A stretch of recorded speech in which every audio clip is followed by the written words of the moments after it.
অপরাধ হয়েছে, মামলা কোথায় করব? এই বিষয়ে হাজার হাজার অভিযোগ আমাদের কাছে আসছে। ভাই, একটা অপরাধ হয়েছে, মামলাটা কোথায় করব? দেখতে হবে যে অপরাধটা কি হয়েছে।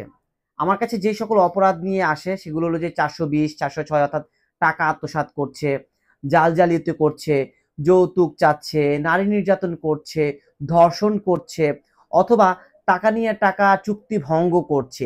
এই বিষয়ে হাজারো রকম মামলার তথ্য আমাদের কাছে আসে যে অপরাধ হয়েছে, মামলাটা কোথায় করব?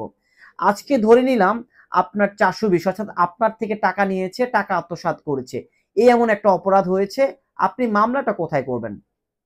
উদাহরণ দিয়ে আমি বুঝিয়ে দিচ্ছি। আপনারা একজন আরেকজনকে চেনেন, জানেন। আপনি 20 লক্ষ টাকা ধার দিয়েছেন যেকোনো একটা কাজে এবং নির্দিষ্ট তারিখে সেই টাকাটা ফিরিয়ে দেওয়ার কথা, অথবা 20 লক্ষ টাকা ধার দিয়েছেন একটা কাজের জন্য, সে কাজটা করেনি, সে টাকাটা আপনাকে ফিরিয়ে দেওয়ার কথা। কিন্তু নির্দিষ্ট সময় পার হয়ে গেল, আপনাকে টাকাটা ফেরত দেওয়া হয়নি।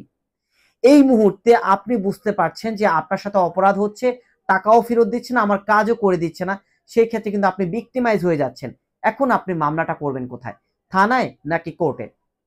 প্রথমত, যদি মনে হয় যে আপনি 20 লক্ষ টাকা দিয়েছেন, তার proper element, proper grounds, proper documents, proper evidence আপনার কাছে আছে, সেই ক্ষেত্রে আপনি এগুলো নিয়ে প্রথমত থানায় মামলা করতে যাবেন। আর থানায় যখন এই এভিডেন্স গুলো দেখবে, থানায় যখন আপনি অভিযোগ দিবেন, থানা কিন্তু এগুলাকে পর্যবেক্ষণ করবে এবং কি তদন্ত করবে। আর থানা যখন তদন্ত করে দেখবে যে না, ঘটনার সত্যতা পাওয়া গিয়েছে, সেই ক্ষেত্রে কিন্তু মামলা হয়ে যাবে 420, 406 ধারার।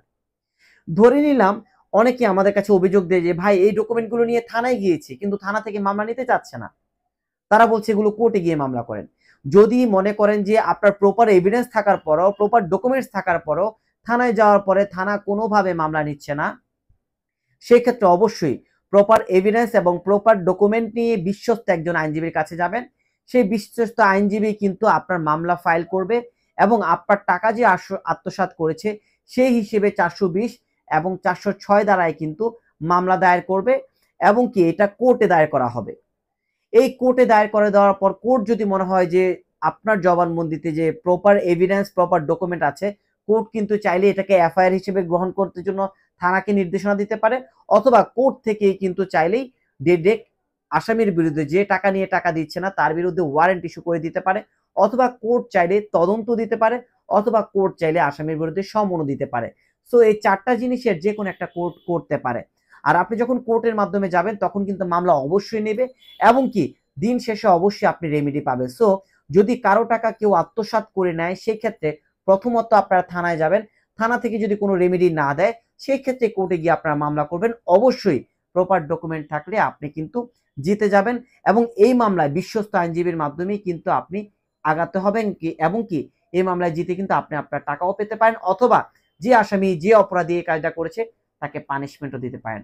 আশা করি বুঝতে পেরেছেন। এরপরও কোথায় মামলা করতে হবে এই বিষয়ে জানতে চাইলে অবশ্যই আমাদের সাথে থাকতে পারুন।